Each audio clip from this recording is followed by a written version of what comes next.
আমাকে চমকাতে আসবে না বলে দিলাম, আমাকে চমকাতে আসবে না বলে দিচ্ছি। আপনি কি বলছেন করবেন না, আপনি কি বলছেন? না না বিপদ কথা হচ্ছে না, না না বিপদ কথা হচ্ছে।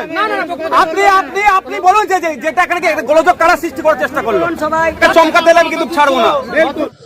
মুসলিমদের পবিত্র কবরস্থানে অবৈধভাবে মেলা করার অভিযোগ উঠল, আর সেই অভিযোগ নিয়ে খতিয়ে দেখতে একেবারে সরজমিনে আসলেন আইএসএ বিধায়ক নওশাদ সিদ্দিকী।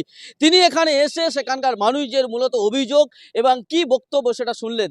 এবং আমরা দেখেছি সেই জায়গায় বিধায়ক নওশাদ সিদ্দিকী যখন এলেন তাকে ঘিরে ধরে কিছু এখানকার স্থানীয় শাসক দলের লোকজন তাকে ঘিরে রীতিমতো বিক্ষোভ দেখায়, তাকে অপমান করার চেষ্টা করে।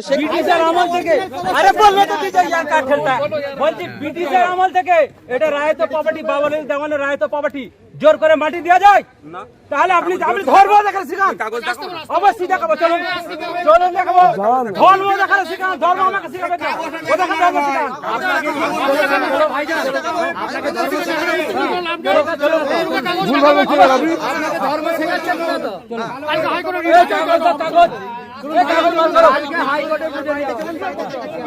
সেখানে স্থানীয় থানার পুলিশ প্রশাসন ছিলেন, কিন্তু তারাও সেটাকে রুখতে পারেনি বলে অভিযোগ করেছে নওশাদ সিদ্দিকী।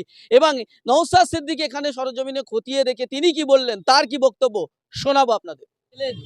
দেখুন, আমি এসে আমার যে অভিযোগটা আছে সরজমিনে এসে একটা জিনিস আমি দেখেছি। আমি তো আর কি বলে সার্ভেয়ার নয়, এক্স্যাক্ট পয়েন্ট ধরে ধরে বলতে পারবো না। আমি একটা জিনিস দায়িত্ব নিয়ে বলতে পারবো, কবরস্থানের সাথে বা মাজারের সাথে কিন্তু মেলা হচ্ছে, একদম মাজারের পাঁচিলের সাথে হচ্ছে। এটা নিয়ে মামলা হয়েছিল, single bench division bench order পেয়েছে। সেখানে মুসলিম সর্বসাধারণের ব্যবহারের জন্য বলে একাধিক বছর মামলা বন্ধ ছিল, এখানে মেলা বন্ধ ছিল। হঠাৎ 2024 থেকে এই ধরনের আবার হিংসা ছড়ানোর জন্য, শুধু হিংসা নয়, এটা পরিকল্পিতভাবে মুসলমানের মধ্যে যাতে মারামারি হয়, এটা একটা চক্রান্ত।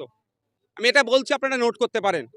মুসলমানের মধ্যে মারামারি করে মাথা ফাটাফাটি করে মরুক, তার একটা চক্রান্ত। এটা রাজনৈতিক কিছু মদতপুষ্ট লোক আছে, সেটা হচ্ছে আমি এখানে দেখলাম। এখানে যারা বাদী বিবাদী দুই পক্ষের সাথে আমি কথা বললাম, দুজনই কাগজ দেখিয়েছে, দুজনের সাথে কথা বলেছি। আমি কিছু কোশ্চেন করেছি, বলছে ওরসের করার কথা বলা আছে।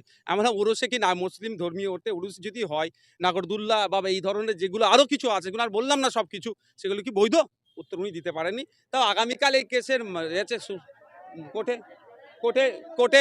কোর্টে মামলা আছে, হাইকোর্টে আবার নতুন করে আছে, ডিভিশন বেঞ্চে অর্ডার পাওয়ার পরে একে ছুটতে হচ্ছে মামলা। সেখানে কথা বলেছি, ছেড়ে দাও, রাস্তা ছেড়ে দাও। তা এখানে এসেছি, কথা বলেছি। তবে একটা দুর্ব্যবহার দেখলাম। দেখুন, এখানে যখন ঘুরলাম, আমার সাথে যারা এই গ্রামের মানুষজন, আমি কিন্তু আমার পার্টির স্লোগান দিতে দিইনি। যখনই বেরিয়ে আসছিলাম, সেখানে এখানকার লোকাল এমএলএ যিনি, তার নামে স্লোগান দিচ্ছেন, পার্টির এই ধরনের স্লোগান দিচ্ছেন। এখানে বোঝাই যাচ্ছে একটা উদ্দেশ্য পরিণতভাবে হয়তো তার নেতৃত্বে এই মুসলমানে অশান্তি হচ্ছে। আমি আসার আগে বলে আসলাম ওখানে যে এইটাকে কেন্দ্র করে আপনারা নিজেদের মধ্যে মারামারি হানাহানিতে জড়াবেন না, আপনারা হিংসায় জড়াবেন না।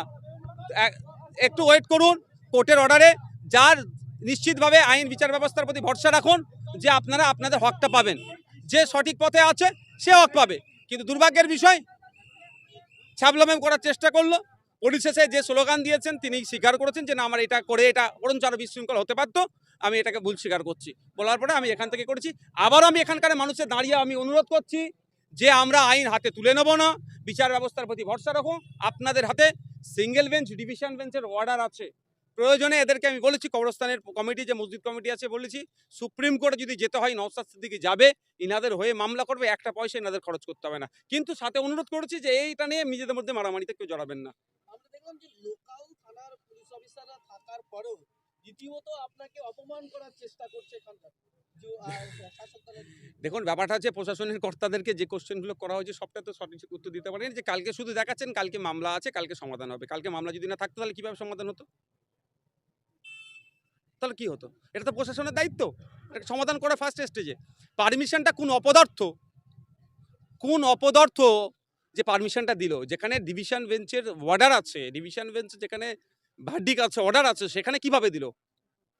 জেলা পরিষদ না কোথা থেকে দিয়েছে? সেই জেলা পরিষদের পুলিশ অফিসার তো বলছে জেলা পরিষদ যে বলছে, তাই অপদার্থটা, ও তো অপদার্থ, ওর বিরুদ্ধে আগামী দিনে মামলা হবে, ছাড়বো নাকি?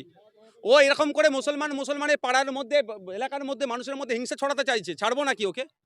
আর যদি কেউ মনে থাকে এই নেতা ক্যাতার পিছনে থেকে করে, তো নেতা ক্যাতাকেও টেনে নিয়ে যাবো কোর্টে।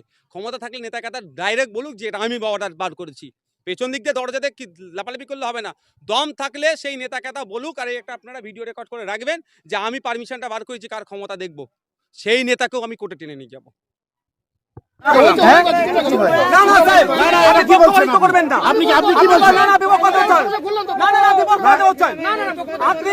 আপনি বলুন যে যেটা এখানে গোলযোগ কারা সৃষ্টি করার চেষ্টা করলো, কারা গোলযোগ সৃষ্টি করার চেষ্টা করলো, সেটা আমি জানি ভালো করে, আমি ভালো করে জানি। ঠিক আছে, হলো, ছোট করে চলুন না। আপনি বলুন যে এখানে তো সবাই ভাই, আমি বুঝলাম, বললাম এই জায়গাটা কালকে আছে, ওই ভাই কাগজ দেখালো, তার আগে পর্যন্ত তোমরা পাড়ার লোক পাড়ার মতো ভাবে থাকো, তাদের সাথে নিজে মিলেমিশে থাকো, এটা বলে যখন যাচ্ছি আপনারা উপস্থিতিতে পার্টি স্লোগানিং দিচ্ছে, এটা কি ভালো বৈধ? বৈধ অবৈধ বলুন, এটা কি সভ্য? এটা কি এটা কি উচিত না অনুচিত বলুন? আমি কে তাই ভাই, তোমার সাথে আমি কথা বলিনি, তোমাকে রাজনীতির পরিচয় আমি জানতে চেয়েছিলাম, বলো তুমি। ঠিক আছে, স্বাভাবিকভাবে এখানে তুমি দাঁড়িয়ে আছো, স্বাভাবিক তোমার একটা পরিচয় থাকতে পারে, কিন্তু আমি টোটাল ঘুরানোর মধ্যে একবারের জন্য কোন রাজনীতি কারো একটা কথা বলেছি? আমি দেখো কি ওখানে স্লোগান দিয়েছে বলে আমি ক্ষমা চেয়েছি। আমি এখানে রাজনীতি করতে আসিনি, এখানে যে দুটো একটা জায়গা নিয়ে সমস্যা হতে পারে সেই জন্য। বলেন কে বলছেন? ঠিক আছে, হয়ে গেছে, ক্ষমা চেয়ে নিয়েছে, চলো চলো চলো। কে ক্ষমা চাইলো? ঠিক আছে, হয়ে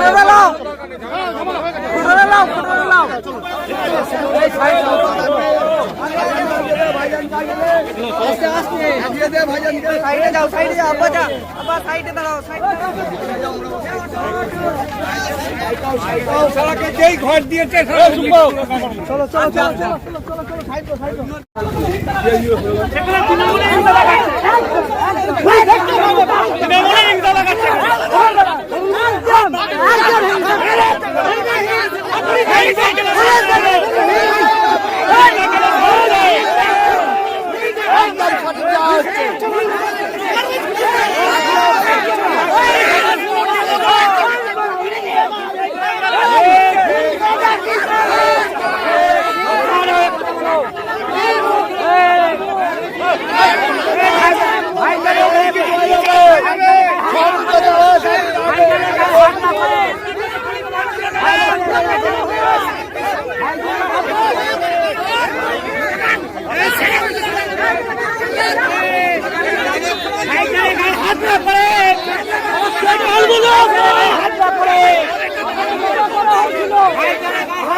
আপনার দায়িত্ব থেকে এইসব অসভ্যতা হবে?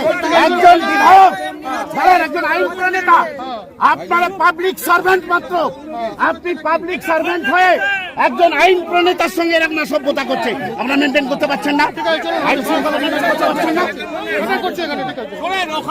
আইন শৃঙ্খলা মেনটেন করতে পারছেন না।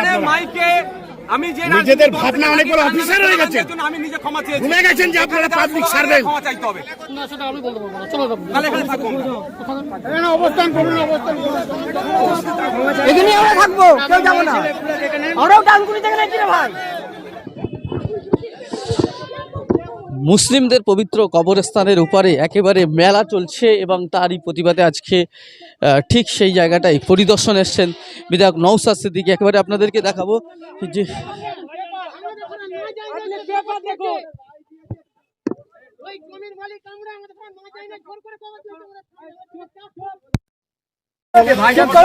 ভাইজান আমার একটা কথা শুনুন, আপনি সংবিধান মানেন তো?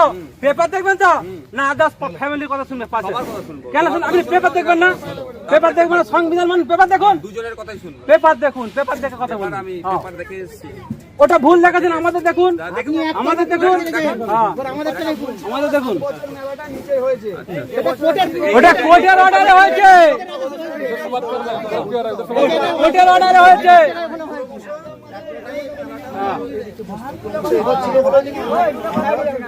আমাদের পয়সায় আমরা আমাদের পয়সায় এদিকটা খেয়ে পয়সায় গাছপালা কেটে দেয় মিথ্যা কথা বলছি না নিজের পয়সা এইখানে বড় বড় সেগুন গাছ ছিল সেই সেগুন গাছগুলো ছোট ওই জায়গায় করা হয়েছে আমাদের জমি ওখানে ঘেরা হয়েছে আর ওই সাথে জমিটা জোর করে ঘিরেছে কাগজটা দেখে দেবেন একবার সবথেকে অবশ্যই দেখাবো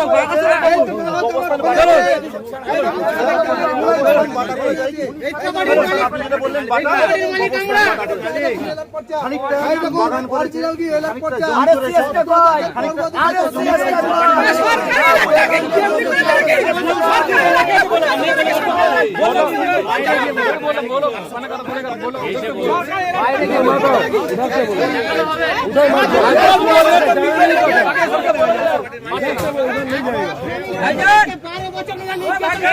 বাচ্চাগুলো নেবে যাও বাচ্চাগুলো নেবে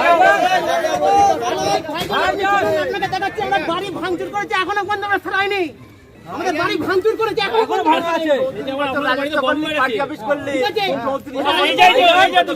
এই ভাই এই ভাই এই 34 বছর 11 বছর গল্প শুনতে আসেনি কিন্তু শোনো ভাই এই দাঁড়াও দাঁড়াও এখানে আমি ভুল বলছি আপনারা 34 বছর 11 বছর গল্প শুনতে আসেনি আমি ভাইজান এটা হবে না শুনুন ভাইজান এখানে এখানে এখানে আমি এসেছি ভাইজান সামনে হচ্ছে কি হচ্ছে না জানতে কারো আমাকে ভাইজান কথা শুনুন আমার বলে দিলাম ভাইজান আমাকে শোনালে না বলে দিলাম হ্যাঁ বাড়ির লোককে যে যেখানে বাড়ির লোককে শোনাবে এখানে এখানে ভাইজান আমার কথা শুনুন হ্যাঁ হ্যাঁ ওইটাই হচ্ছে দেখুন ভাই দেখিয়েছে আমাকে এটা হবে বলছি এটা ব্রিটিশের আমল থেকে আরে বললে তো দিতে যান কাঠেরটা বলছি ব্রিটিশের আমল থেকে এটা রায়ত প্রপার্টি বাবলের দেওয়ানের রায়ত প্রপার্টি জোর করে মাটি দেওয়া যায় না তাহলে আপনি আপনি ধর্ম দেখার শিখান অবশ্যই দেখাবো চলুন চলুন দেখাবো ধর্ম দেখার শিখান ধর্ম আমাকে শিখাবে না ও দেখা ধর্ম শিখান